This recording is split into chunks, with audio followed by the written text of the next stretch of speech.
come in. Not bad, mate. How are you? Hi, Dara. How are you going?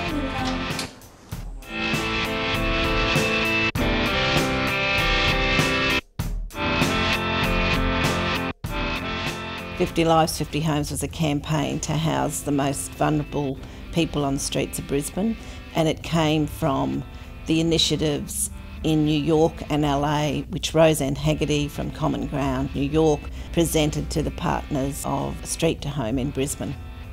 And how's the work going in LA? LA is moving along, hoping that 12,000 people are moved in. Oh, fantastic. Now we're 116.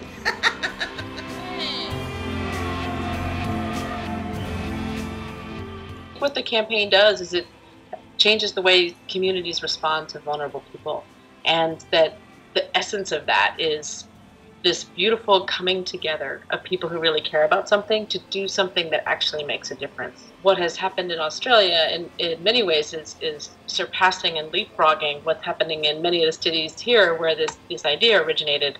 So I think there's this cross-continental back and forth where we can continue to challenge and learn from one another.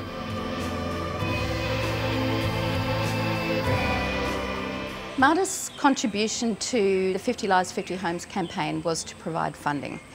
It enabled the campaign to kick off, and it enabled us to bring out people from the United States who were very expert in this field. So we in fact had good evidence and best practice to tell us how we might do this.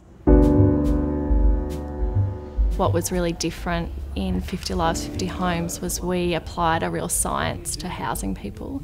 So we looked internationally at the best ways that people were housing people, and we found a tool called the Vulnerability Index.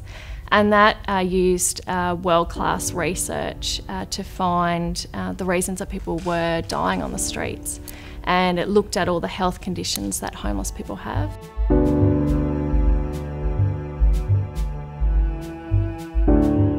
In order for the 50 Lives, 50 Homes campaign to work, we had to survey as many people who are homeless in Brisbane as possible. We had to do it at 4 in the morning so that we could find people where they sleep before they stir for the day and leave that park or street and we can't find them. And in order to do that, we had to get a lot of help from the community. So we held a registry week, and in June of 2010 we had over 70 volunteers join us at 4 in the morning, people from all over Brisbane who worked, who got up very early to come out and survey people.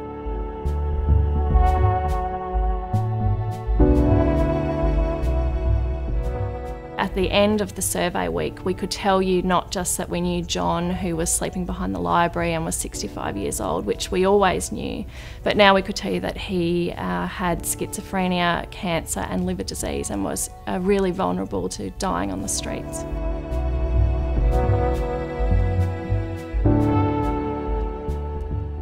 I was told to get off the street and get a job, and I was spat on, I had food thrown at me.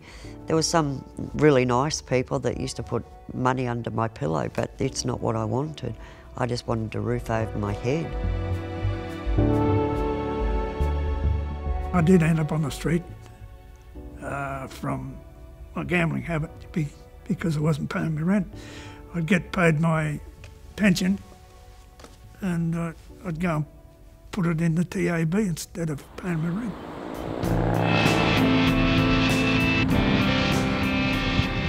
Street to Home is a team approach where we span 20 hours a day with 3 shifts, and we support rough people to make the transition from homelessness into permanent housing with the right type of support.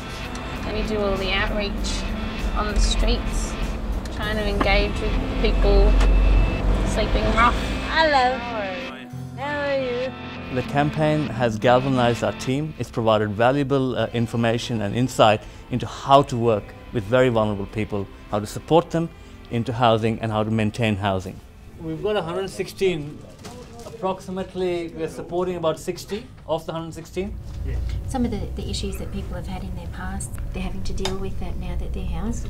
So where to with supports from here that will be relevant. What the campaign has taught us and what the experience of working with people has taught us that a housing first approach works for people. People do not have to be housing ready while they're dying on the streets. Just come to see how you're going and Yeah.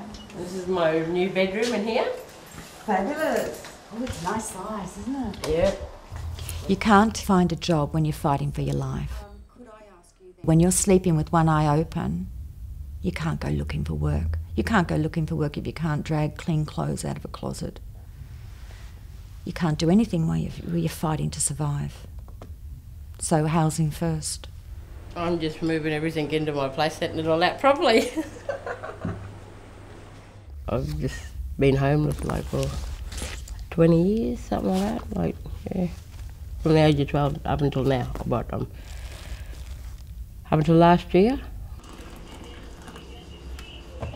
To have a roof over your head, it's like, I tell everybody it's my palace, because it is my palace. No one's taking it off me.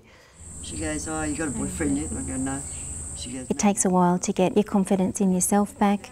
Most people need support and need someone to be there with them just to get back on their feet, I think. And that's a long process for people. It's not like flicking a light switch.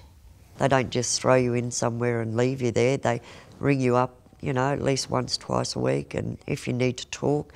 And I said to him, if it wasn't for you guys, I wouldn't have been working. One of the things we found out at the end of the campaign was that the 249 people that we interviewed actually cost the healthcare system $2 million over a 12-month period. That was through use of the emergency room and getting admitted to hospital for chronic health conditions. And we've actually found out in comparison that for that same group of people, it only costs about $40 a day to bring that healthcare into their home instead. We would never have been able to achieve the vision of the campaign without the Queensland Government, without the support of the housing and homelessness services, as well as community housing providers and other support agencies, because it was really a collective effort. 50 lives and 50 homes was probably the icebreaker that really started an ongoing program of, as issues arise with individuals or with groups, and we've got a couple and we always will have a few, there's a process now and a relationship and a connection where we can help people get to a place of safety, get them into supported housing, and then deal with their issues rather than their issues spilling out on the streets. This is where I used to sleep in here. Home sweet home for 18 months. Oh, much better off out of here, yeah.